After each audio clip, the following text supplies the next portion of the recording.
오늘은 골로새서 1장 만물의 어뜸이 되려 하심이요 라는 제목으로 말씀을 함께 나누도록 하겠습니다. 골로새서는 AD 60년 62년경에 바울이 로마 감옥에 있는 동안 골로새 교회에 보낸 편지글입니다. 바울이 에베소에서 3년간 복음을 전하는 동안 회심한 에바브라를 통하여 세워진 교회입니다. 바울이 직접 전도하고 가르친 교회가 아니기 때문에 골로새 교회에 편지를 쓰는 바울의 태도는 신중했을 것 같습니다. 1절 하나님의 뜻으로 말미암아 그리스도 예수의 사도된 바울과 형제 디모데라고 자신을 소개합니다. 바울은 자신을 소개할 때 하나님의 뜻으로 예수 그리스도의 사도가 되었다라고 말하고 있습니다.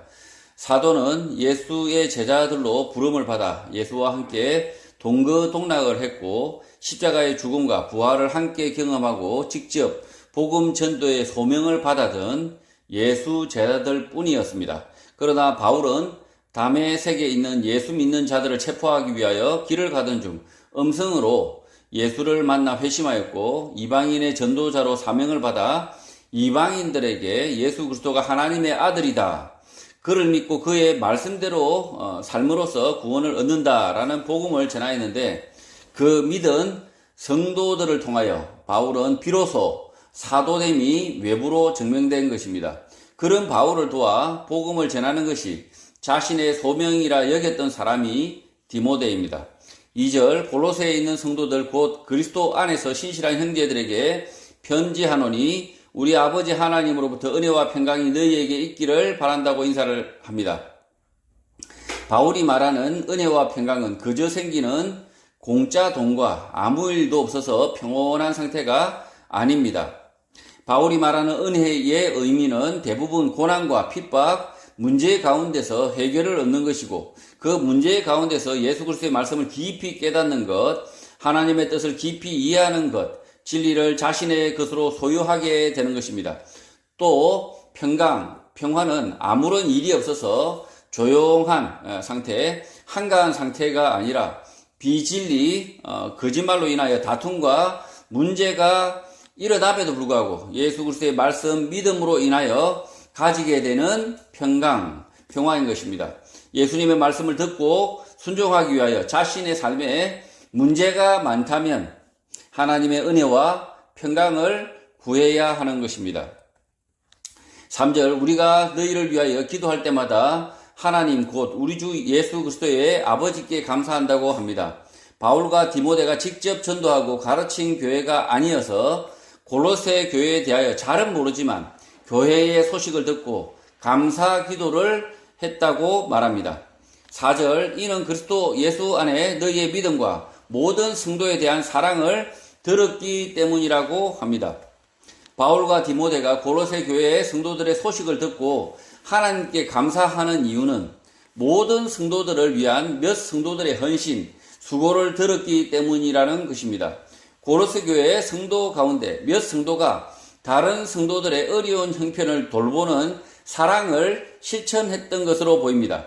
예수 그리스도로부터 받은 복음을 따라 교회 안의 형제들의 삶을 사랑으로 돌본 것입니다. 지금 이 골로새 교회도 복음을 받아들여서 예수 말로만 하지 않고 이 복음을 들은 이 골로새 교회에 먼저 믿은 성도들이 나중 믿은 형제들을, 가난한 형제들을 돌보는 말씀의 실천을 하기 때문에, 그래서 형제들의 사랑의 소식을 들었다라고 바울이 이야기하고 있다는 거죠. 5절 너희를 위하여 하늘에 쌓아둔 소망으로 말미암음이니 곧 너희가 전에 복음 진리의 말씀을 들은 것 때문이라고 말합니다. 몇 성도가 어려운 형편의 성도들을 돕고 구제하는 일이 가능한 이유는 너희를 위하여 하늘에 쌓아둔 소망, 하나님 나라에 대한 소망을 너희가 진심으로 믿기 때문이다. 너희가 들은 복음 진리의 말씀을 진심으로 믿고 삶으로 실천하기 때문이라는 것입니다. 골로새 교회 성도들 가운데 무슨 문제가 있는지 모르지만 몇 성도가 많은 재물을 내어놓아 성도들을 도왔는데, 그 이유가 이 땅의 상급이 아니라 하늘에 쌓아둔 소망, 하늘 상급을 믿었기 때문이라는 것입니다. 교회는 원래 하늘의 복을 쌓아놓는 곳이 아닙니다. 하늘의 상급을 믿고 그래서 이 땅에서는 성도를 돕는 것, 복음을 위해서 자신의 시간과 자신의 재산과 자신의 인생을 바치는 것이 오히려 교회다라고 지금 바울이 말하고 있는 거죠. 6절, 이 복음이 이미 너희에게 이르매 너희가 듣고 참으로 하나님의 은혜를 깨달은 날부터 너희 중에서와 같이 또한 온 천하에서도 열매를 맺어 자란다고 합니다. 바울이 이 복음이 온 세상에 있는 것 같이 너희에게 이르렀다라고 말합니다. 실제 이 복음은 1세기 당시 매우 듣기 힘든 복음, 소수만 겨우 들을 수 있었던 것인데 에바브라를 통하여 골로새에 전해졌고 믿기 어려운 가운데 믿음을 가졌기 때문입니다. 제가 Maybe Save TV 유튜브 지난주 설교 방송 조회수가 97회입니다. 처음 유튜브 방송을 시작하면서 이 영상을 보고 성경 말씀을 이해하게 되는 사람이 있을까? 성경 말씀 그대로 믿고자 하는 사람들이 있을까? 기록된 말씀대로 살아보려고 교회로 모이는 용기 있는 사람들이 있을까라고 생각했는데 적지만 있었습니다. 바울이 이런 느낌이었을 것 같습니다. 자신이 전하는 복음이 너무 미미하여 아무도 듣지 못할 것 같았는데 골로새에서 듣고 믿는 성도가 생겨나 이렇게 편지를 하고 있는 것입니다.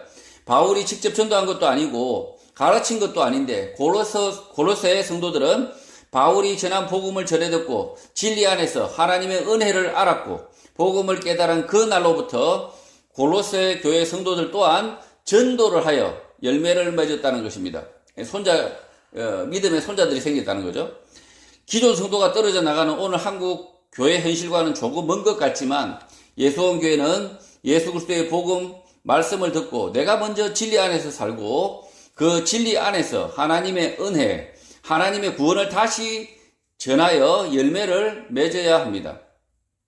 한국교회는 성경 말씀 그대로 듣고 믿는 것이 어려운 것이 현실입니다. 자신들이 듣고 싶은 대로, 보고 싶은 대로 믿기 때문에 편견과 선입견의 장벽을 뛰어넘어야 하는 문제가 있지만 그럼에도 불구하고 말씀 그대로 이해하고 그 말씀을 믿고 바르게 신앙하여야 구원 얻는다라고 전하고 가르쳐야 하는 것입니다. 바울은 에베소에서 복음을 전했는데 그 에베소에서 복음을 들은 에바브라가 한 200km 떨어진 골로새에 가서 복음을 전해가지고 거기에 교회가 세워지고 거기에 또 교회에 성도가 생겨나고 헌신적인 성도들이 생겨나고 또 그 성도들이 또 전도를 하여서 또 신자들이 생겨난 이 상태를 보면서 바울은 온 세상에 복음이 전해지는 것 같다. 온 세상에 복음이 전파된 것 같다라는 이렇게 그 다음에 흥부를 하고 있는 거죠.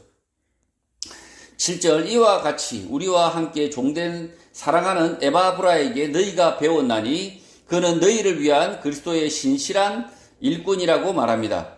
에바브라는 에베소 교회에 있는 바울에게 찾아와 복음을 듣고 가르침을 받아 골로새 교회를 세웠습니다. 그러니 골로새 교인들이 직접 바울을 만나 가르침을 받은 적이 없는 것입니다.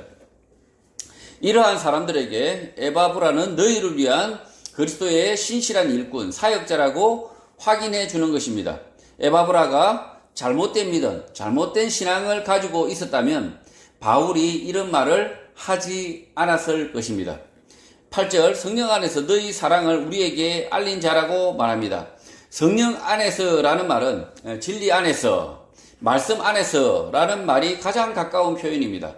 골로새 교회의 성도들은 예수 그리스도께서 가르쳐 주신 진리대로 바울과 디모데를 사랑하고 있다, 생각하고 있다라고 알린 사람이 에바브라인 것입니다. 성령 안에서 바울과 디모데를 향한 골로새 교회의 성도들의 사랑은 바울과 디모데를 위하여 무엇을 베푸는 사랑, 초코파이를 건네는 그런 사랑이 아니었습니다. 바울이 에바브라에게 가르쳐준 예수 그리스도의 말씀, 그 진리, 그 말씀 가운데 생명, 부활이 있다고 확신하여 이웃에게 전하고 가르치는 것이 골로새 교회 성도들의 사랑이라는 거죠. 바울이 전하여 준 복음을 자랑스러워하는 것, 그것이 골로새 교회 성도들의 사랑이었던 것입니다. 매주 설교를 준비하는 저 또한 저에 대한 사랑이 무엇인가를 받아서가 아니라 제가 성경 말씀을 읽고 그 말씀의 의미를 골똘히 헤아리고 그 말씀의 의미를 설교 가운데 전했을 때 예수 그리스도의 말씀에 대한 이해로 연결되어 자신의 삶을 바꾸고 그 말씀을 전하고 가르치는 성도가 될 때인 것 같습니다.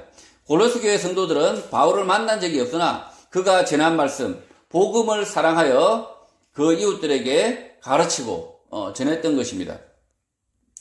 9절, 이로써 우리도 듣던 날부터 너희를 위하여 기도하기를 그치지 아니하고 구하노니 너희로 하여금 모든 신령한 지혜와 총명의 하나님의 뜻을 아는 것으로 채우게 하시기를 원했다고 합니다.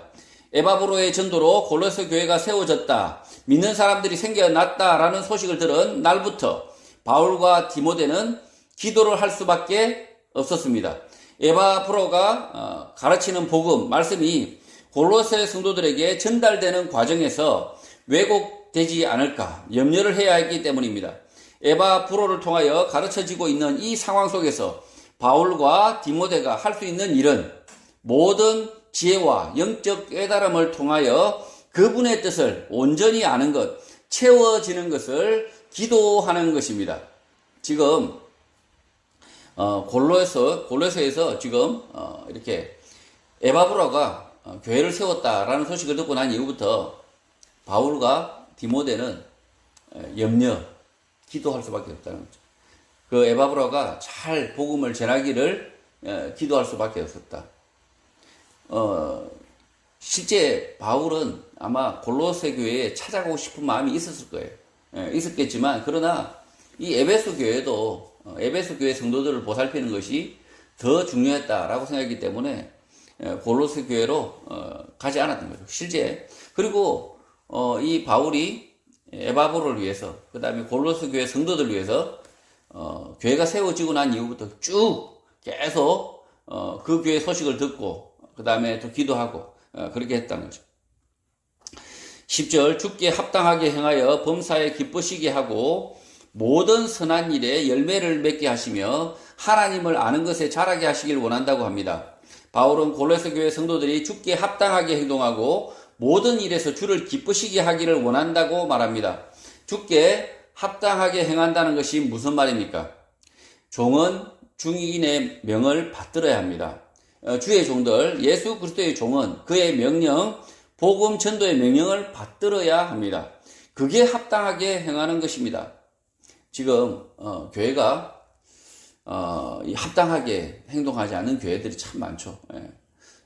이 종들이 그리스도의 명령, 복음 전도의 명령을 거절하고 자기들끼리만 옹기종기 모여있는 교회가 참 많습니다.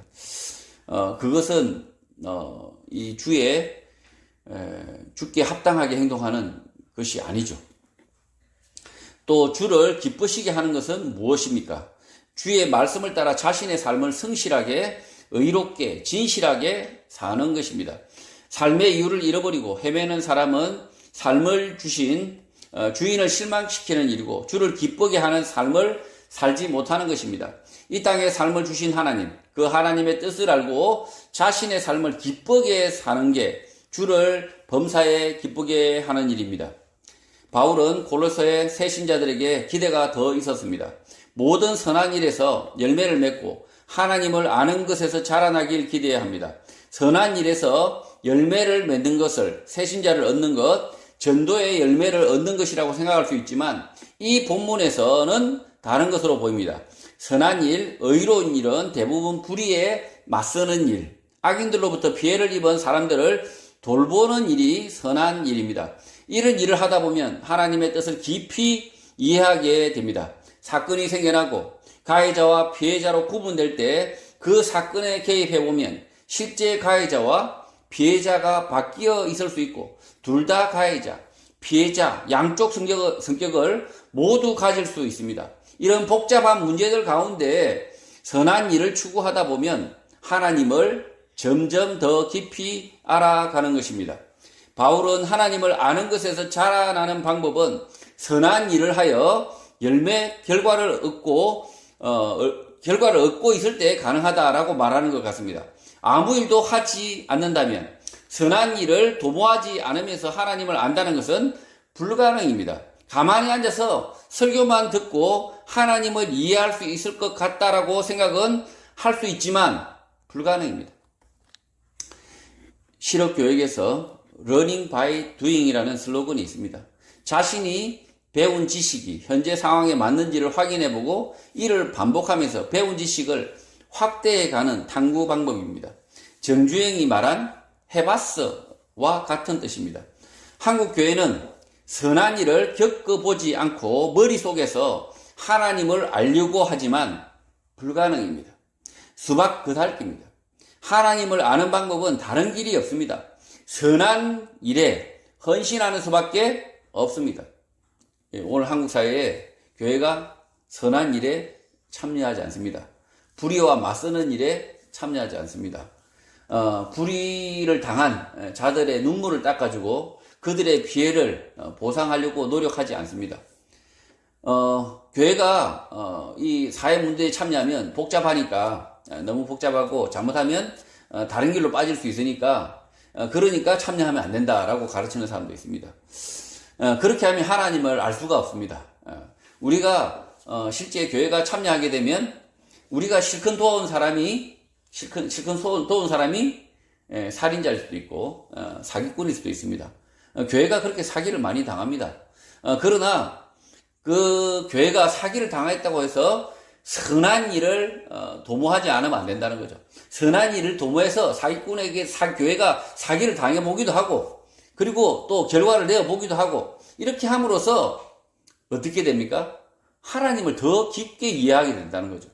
하나님을 이해하는 방법이 그냥 가만히 앉아서 성경책만 이렇게 들이다 판다고 해서 이해되어지지 않는다는 거죠. 하나님의 일, 선한 일을 이렇게 헌신할 때, 그때 교회가 하나님을 더 깊이 이해하게 된다라는 거죠. 자, 그리고 우리가 그 하나님을 기쁘시게 하는 삶은 우리의 삶을 기쁘게 살아가는 것입니다. 마지못해 살아가는 그 인생을 통해서 하나님이 기뻐하시지 않습니다. 하나님은 우리 삶을 주신, 우리를 창조하신 그 하나님의 그 뜻을 쫓아서 자신의 삶을, 자신에게 주어진 그 소명, 자신에게 주어진 그 처지, 환경, 외모, 재산, 이런 것들을 가지고, 하나님의 뜻을 쫓아서, 예수 그리스도의 말씀을 쫓아서 기쁘게 살아갈 때 하나님을 기쁘시게 할 수 있다라고 말합니다. 11절, 그의 영광의 힘을 따라 모든 능력으로 능하게 하시며 기쁨으로 모든 견딤과 오래 참음에 이르게 하신다고 합니다. 그의 영광의 힘, 능력에 따라 모든 강함과 더불어 강건하게 된다고 말합니다. 그의 영광은 예수 그리스도의 십자가 죽음과 부활로 얻어진 영광이고, 그 부활로 인하여 생겨나는 모든 강함, 전능함이 믿는 골로새 성도들을 강건하게 한다고 말합니다. 영광의 힘이라고 하니까 무당이 말하는 장군님, 신비한 힘, 묘한 힘을 말하는 게 아닙니다. 예수 그리스도께서 하나님의 뜻에 순종하여 십자가에서 죽으시고 부활하셨다라는 사실이 영광의 힘입니다. 이 영광의 힘은 모든 믿는 성도들에게 강력한 힘이 되는데, 그 강력이 성도들을 강건하게 만든다는 것입니다. 예수 그리스도의 영광의 능력을 믿는 모든 성도들은 기쁨으로 모든 어려움을 인내할 수 있고 고통을 오래오래 참을 수 있다는 것입니다. 부활, 그리고 재림, 그리고 승리를 믿는 성도들이면 모든 어려움, 모든 고통을 오래오래 참을 수 있다는 거죠. 그런데 진심으로 이 심판, 부활, 예수 그리스도의 재림을 믿지 못하면 어떻게 살겠습니까? 능력이 없죠. 당장 내일 먹고 살 것을 걱정하겠죠. 당장 내일 미래를 걱정하면서 살겠죠.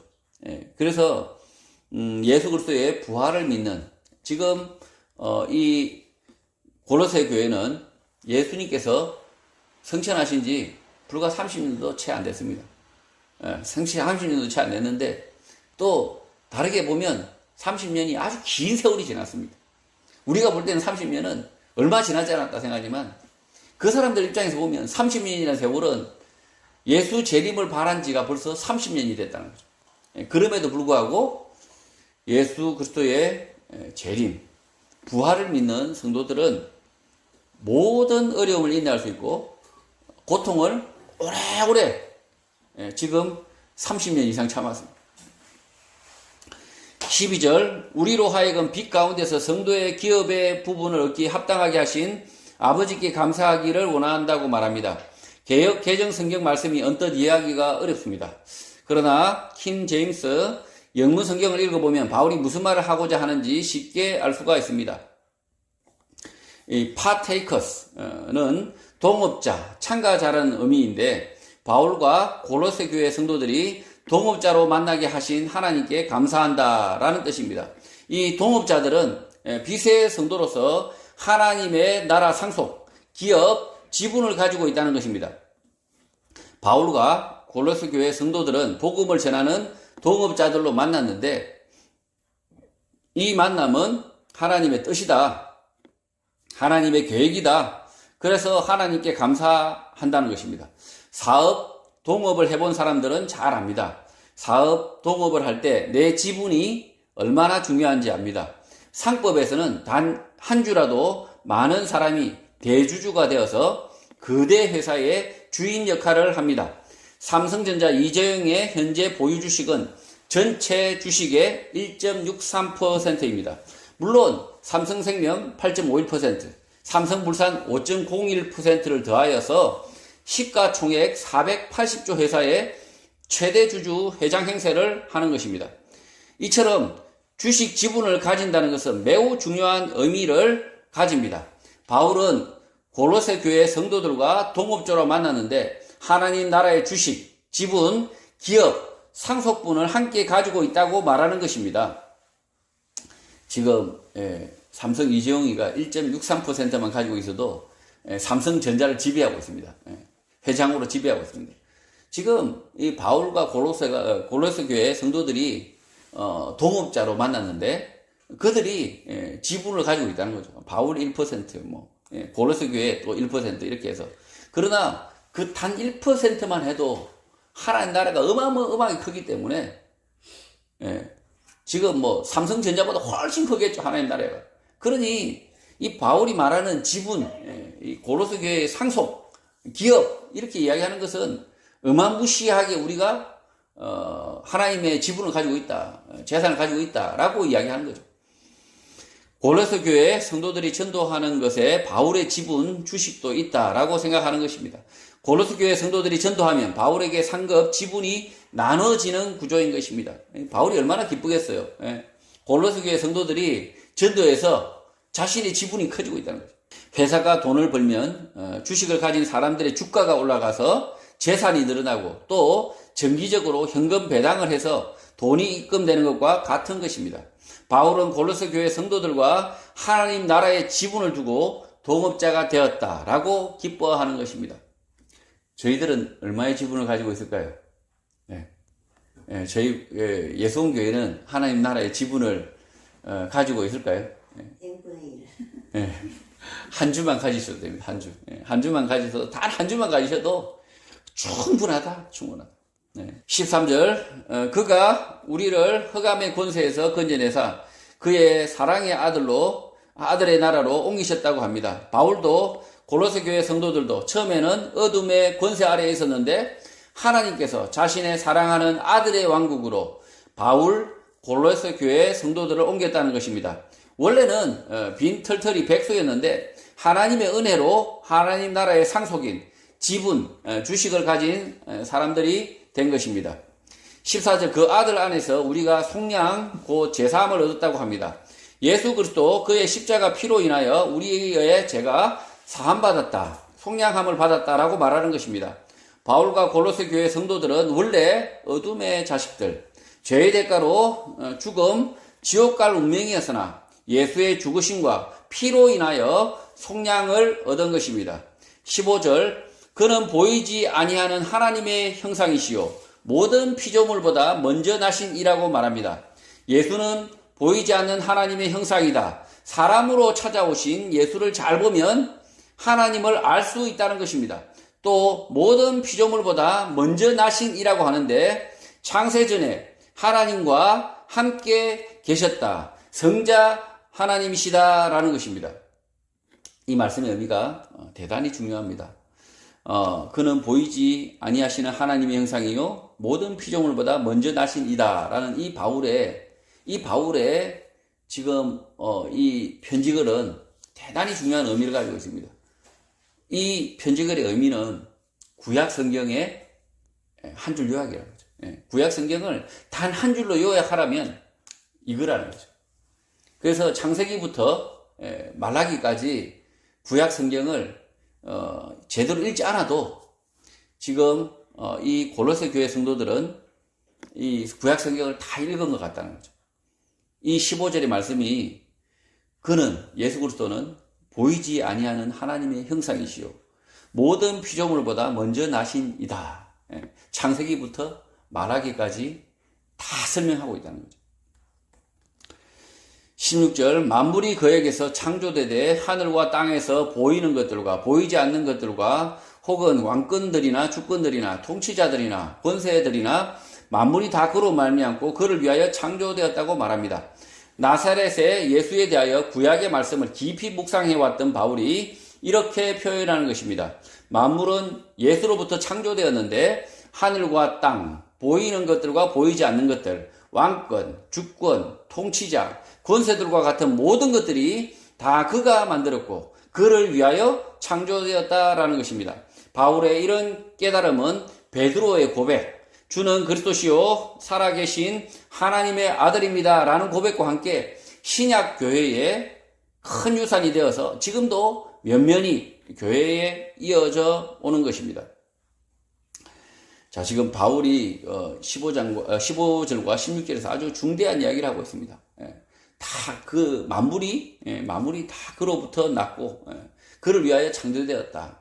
이렇게 말하는 이 바울의 이 설교는 오늘 개신교회 그리고 이 신약교회에 아주 뼈대가 되었다는 거죠. 이 베드로가 주는 그리스도시요 살아계신 하나님의 아들입니다 라는 고백과 더불어서 이 바울의 위대함이 여기서 보인다는 거죠.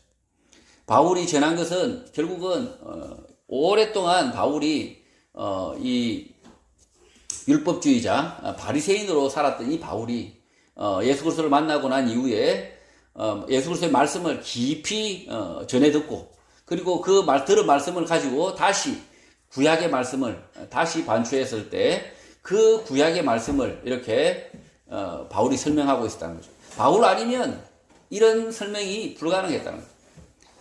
17절, 또한 그가 만물보다 먼저 계시고 만물이 그 안에 함께 섰다고 합니다.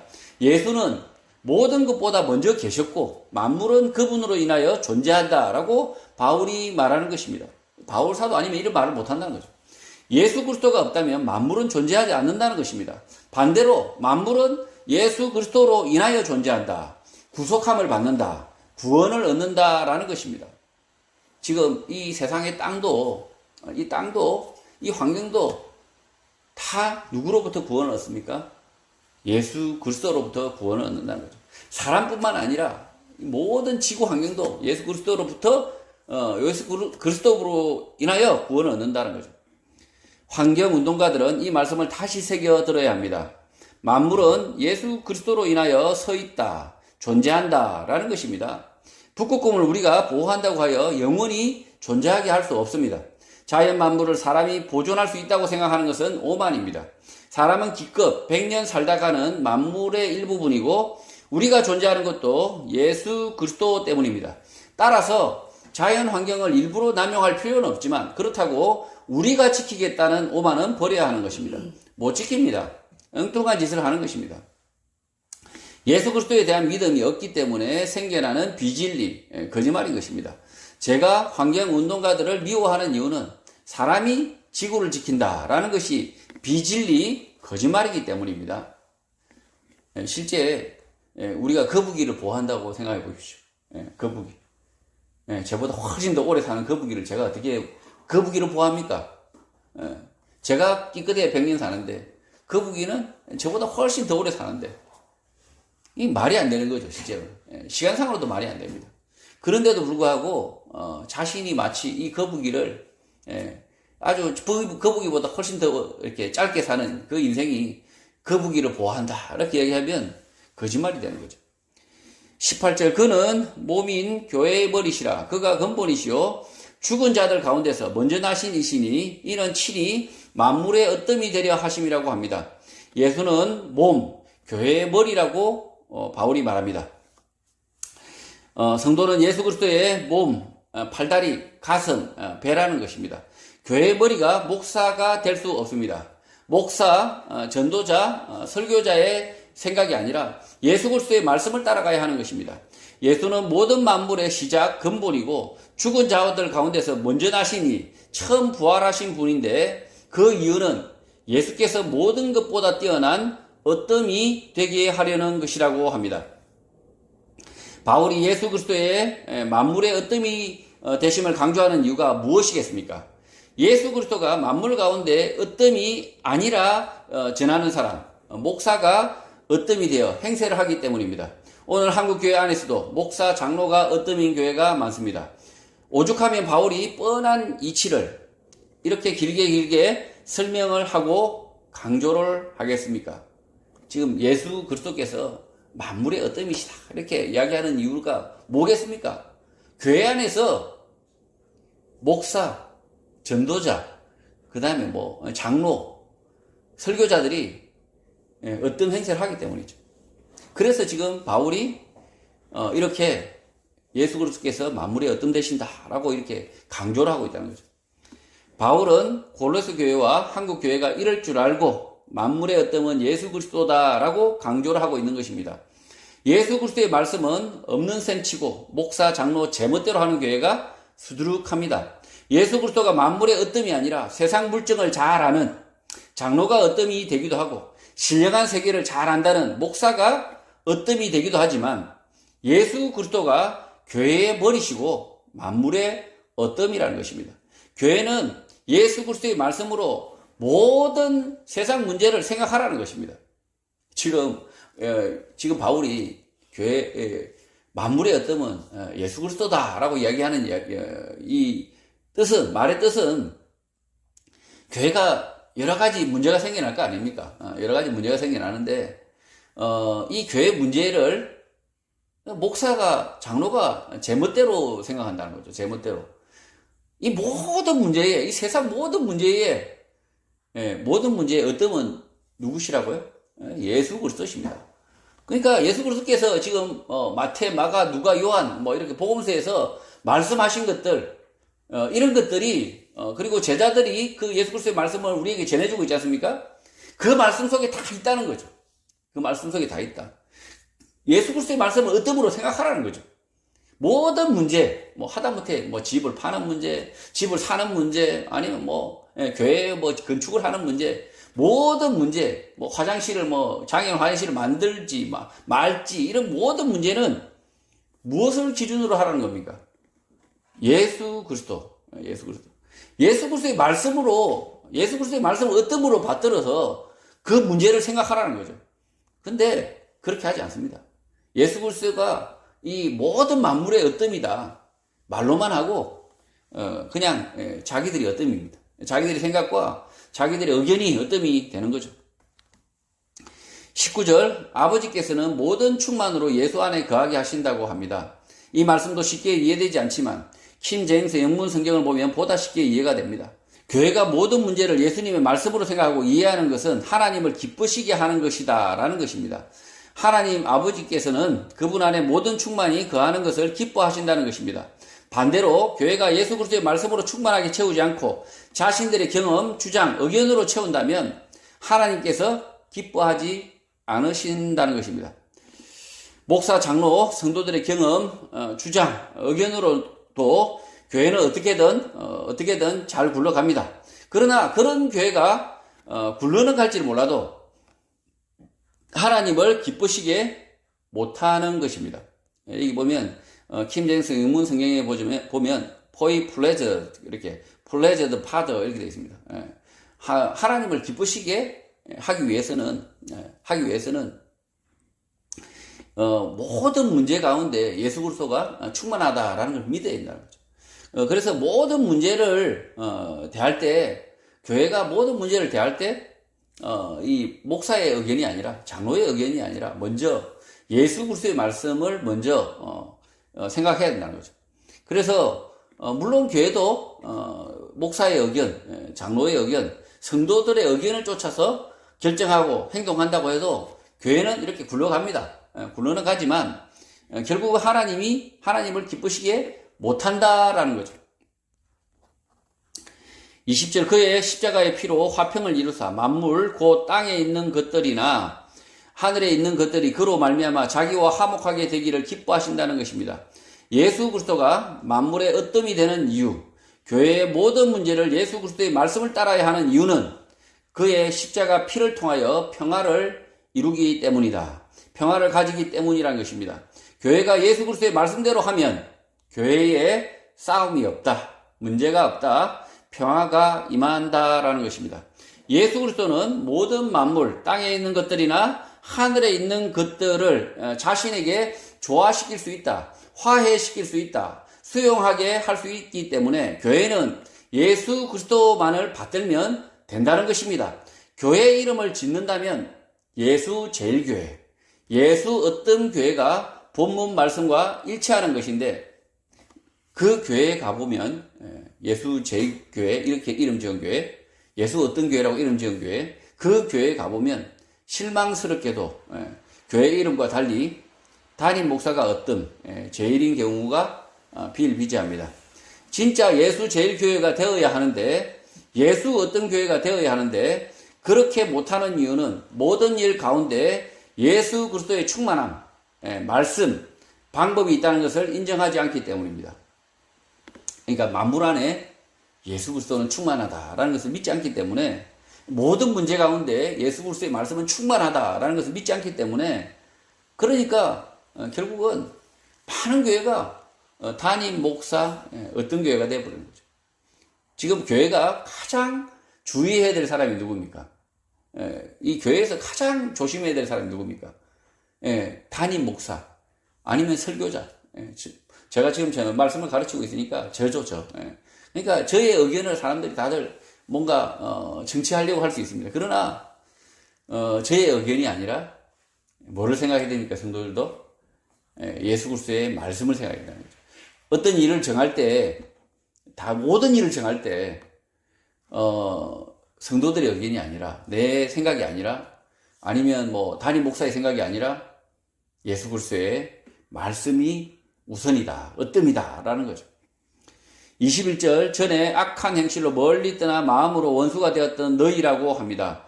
이 말씀도 킹 제임스 영문 성경을 보면 말뜻을 알 수가 있습니다. In your mind. 내 마음대로 하는 일들은 악한 일들인데 예수님의 말씀을 어뜸으로 여기지 않고 하는 일들, 사악한 일들로 인하여 너희 생각 가운데 하나님과 멀어져 원수가 되었으나 그러나 지금 예수 그리스도께서 화해하게 하셨다는 것입니다. 모든 문제, 모든 만물 가운데 예수 그리스도의 말씀이 있다, 충만히 있다라고 믿어야 하는 것입니다. 그 모든 문제 가운데서 예수 그리스도의 말씀을 구하면 그 문제와 화해하게 된다, 해결된다, 답을 찾는다는 것입니다. 저도 모든 문제의 그 답은 예수 그리스도다 라고 저는 생각합니다. 근데 사람들은 가끔가다 잊어버립니다. 교회 성도들도 다 잊어버리죠. 모든 문제의 해결은 예수 그리스도의 말씀 가운데 있다는 건데 그런데 그 말씀을 들여다보지 않는다는 거죠. 22절 이제는 그의 육체의 죽음으로 말미암아 화목하게 하사 너희를 거룩하고 흠없고 책망할 것이 없는 자로 그 앞에 세우고자 하셨다고 합니다. 예수의 육체의 죽음을 통하여 생겨난 몸, 화목하게 한 교회를 거룩하고 흠없고 책망할 것이 없는 자로 하나님 앞에 세우고자 하셨다는 것입니다. 골로새 교회를 하나님 앞에서 거룩하고 흠없고 책망할 것 없는 자로 세우는 것이 계획인데 그 계획을 위해서 예수 그리스도께서 십자가에서 죽으셔서 원수된 골로새 사람들과 하나님 사이가 화목하게 되었다. 관계가 회복되었다는 것입니다. 원수된 관계에서 회복은 거룩하고 흠없고 책망할 것 없는 자로 하나님 앞에 세워질 계획의 시작인 것입니다.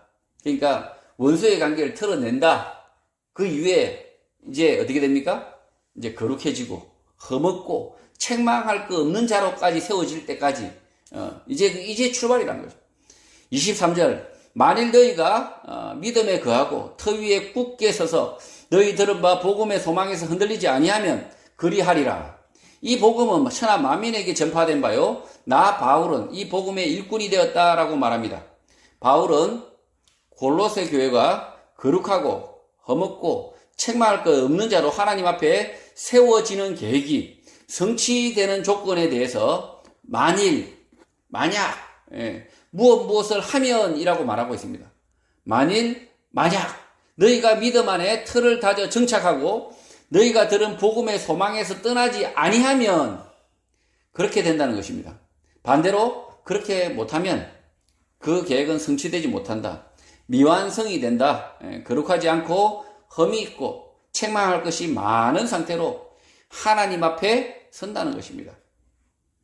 바울이 전한 복음의 소망은 하늘 아래 모든 창조물에게 선포되었고 바울 자신은 그 복음의 설교자, 사역자, 일꾼이 되었다는 것입니다. 지금 바울은 이 골로새 교회 성도들이 거룩하고 흠없고 책망할 것 없는 자로 하나님 앞에 세워지는, 그러니까 재림 가운데 심판 가운데 세워지기를 원하고 있습니다. 그러나 그렇게 되려면 어떻게 해야 됩니까? 흔들리지 말고 터 위에 굳게 서서 이렇게 떠나지 않아야 된다. 그 터 위에서 굳건하게 그 자리를 지켜야 된다라고 지금 바울이 말하고 있습니다. 이렇게 그 한 자리에서 그 자리를 지키고 그 믿음의 자리를 고수하는 것이 쉽지 않습니다. 오늘도 저도 집사람하고 오면서 이야기하면서 예수원 교회의 틀을 잡고 여기서 어떻게든 버텨내는 것이 제 생각에는 우리가 하나님 나라에 온전하게 되는 방법인데, 하나님 나라에 설 때 우리가 떳떳하게 흠없이 당당하게 설 수 있는 방법인데, 그러나 쉽지 않다는 거죠. 쉽지 않고 이렇게 우리가 세워진 터 가운데에서 정착하지 않고 떠나게 돼버리면 그 소명, 그 사명 가운데에서 떠나버리면 결국은 어떻게 되냐면 흠 많고 부끄러운 그런 상태로 우리가 하나님을 만나게 된다라는 거죠. 그래서 저는 이 땅에 앞으로 더 얼마나 살지는 뻔히 예정이 되어 있습니다. 한 50년 이내입니다. 50년 안쪽이죠. 1년이 될 수도 있고 그렇습니다. 그러나 우리가 하나님 앞에 섰을 때 흠없고 그리고 정말 예수 그리스도 말씀을 쫓아서 하나님 보시기에 부끄럽지 않은 그런 성도가 되어서 그렇게 해서 하나님 나라에 들어가야 되지, 정말 부끄럽고 정말 죄송스럽고 이런 상태로 하나님 나라에 들어간다, 참 안 좋은 거죠. 안 좋은 겁니다.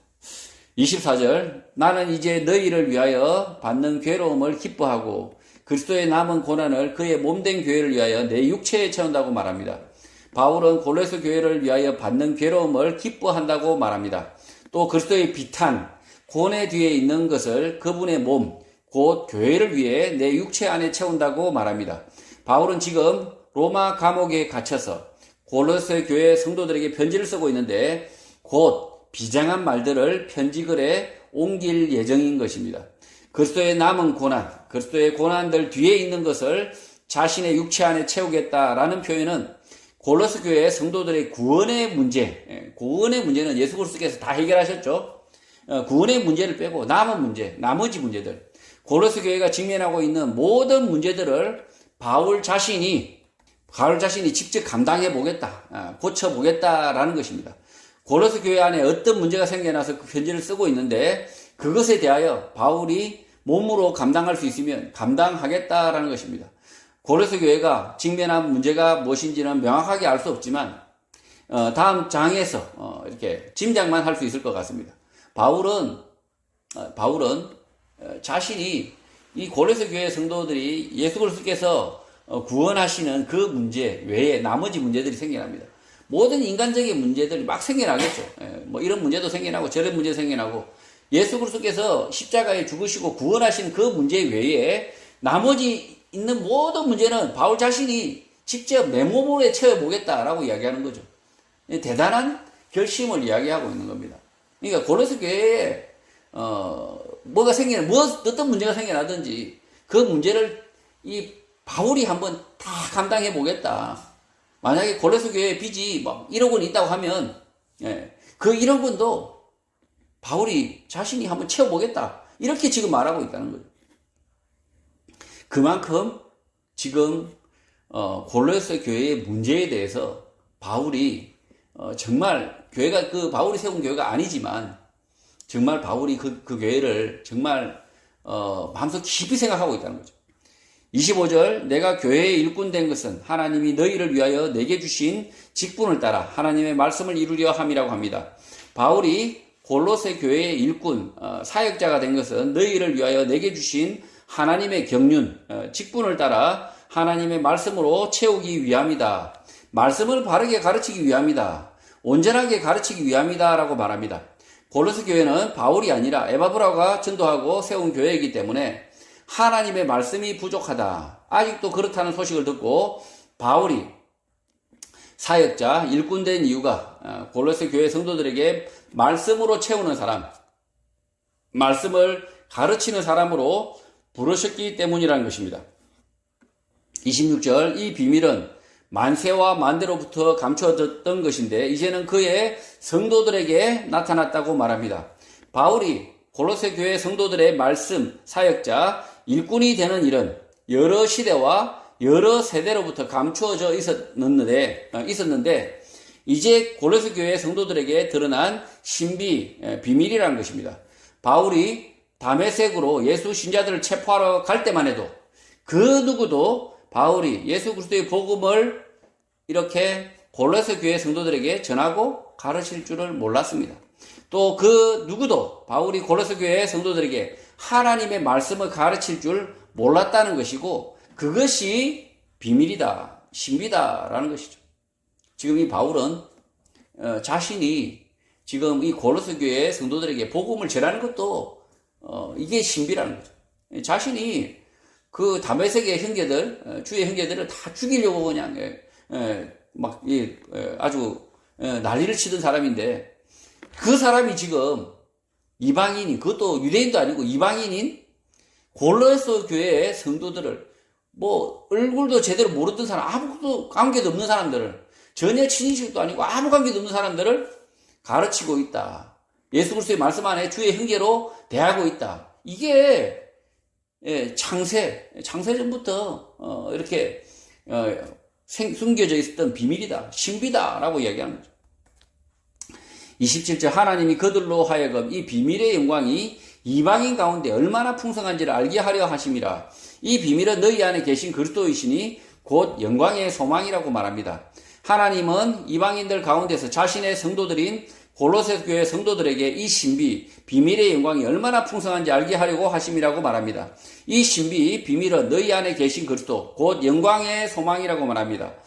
예수 그리스도께서는 십자가에서 죽으셨으나 부활하셨고 예수 그리스도의 부활로 인하여 영광의 소망이 골로새 교회 성도들에게 생겨났다는 것입니다.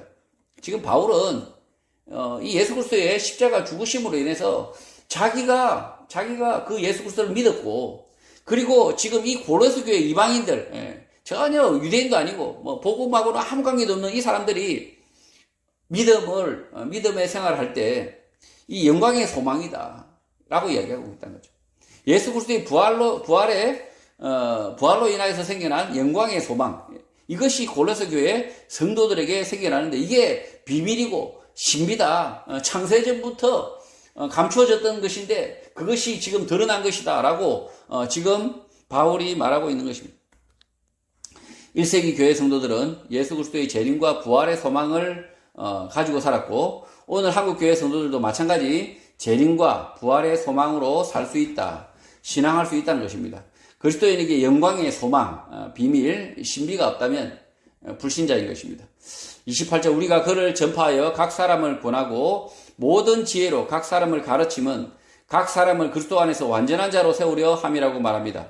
바울이 설교하는 목적, 모든 사람에게 경고를 하고 모든 지혜로 각 사람을 가르치는 목적은 모든 사람을 예수 그리스도 안에서 완전하게 하여 하나님께 드리기 위함이라는 것입니다. 바울은 자신의 모든 지혜를 동원하여 예수 그리스도의 말씀을 전하고 가르친 것 같습니다. 그렇게 말씀을 전하고 가르치는 이유는 모든 이방인들, 모든 사람이 예수 그리스도 안에서 완전하도록, 성숙하도록 하려는 것입니다. 지금 바울이 지금 자신의 모든 지혜, 그 다음에 모든 노력을 다 쏟아붓고 있다는 거죠. 자신이 지금까지 배웠던 바울이 만약에 철학을 배웠다면 그 철학도 가져오고, 그 다음에 천문학을 배웠다면 그 천문학을 가지고 하나님을 설명하고, 말씀을 설명하고 있다는 거예요. 29절 이를 위하여 나도 내 속에서 능력으로 역사하시는 이의 역사를 따라 힘을 다하여 수고한다고 말합니다. 골로새 교회 성도들을 완전하도록 전하고 가르치는 일에 바울 자신도 힘을 다하여 수고한다, 노력한다고 말하는 것입니다. 바울의 이런 수고 노력은 바울의 노력 수고가 아니라 바울 속에서 강력하게 활동하시는 분의 활동을 따라 한다는 것입니다. 바울은 예수 그리스도처럼 노동하고 예수 그리스도께서 그의 일을 하듯이 분투한다, 노력한다는 것입니다. 지금 이 바울이 지금 이 골로새 교회 성도들을 이렇게 완전한 자들로 거룩한 자들로 만들기 위해서 노력하는데 그 노력은 예수 그리스도께서 노동을 하시죠. 예수 그리스도께서도 일하셨습니다. 이 땅에 오셔가지고 육체 노동을 하셨어요. 육체 노동하셨습니다. 그것처럼 바울도 육체 노동을 하고 있다는 거죠. 그리고 예수 그리스도께서 또 말씀을 베푸신 것처럼 이 땅에서 예수 그리스도께서 그냥 귀찮아하지 않으시고 사람들이 몰려올 때마다 다 말씀을 가르치셨죠. 힘겹게 가르치셨죠. 바울도 그렇게 한다는 거죠. 예수 그리스도께서 그의 일을 위해서 열심히 가르치신 것처럼 바울도 분투한다, 노력한다라는 것입니다. 성도 여러분, 바울은 자신의 생각을 쫓아서 분투하는 것이 아니라 예수 그리스도처럼 노동하고 예수 그리스도께서 그의 일을 하듯이 분투한다고 말합니다. 예수원교회 성도들도 자신의 생각이 아니라 예수 그리스도처럼 노동을 하고 예수 그리스도께서 그의 일, 주의 일을 하신 것처럼 분투하는 거룩한 성도가 되시기를 주님의 이름으로 축복합니다.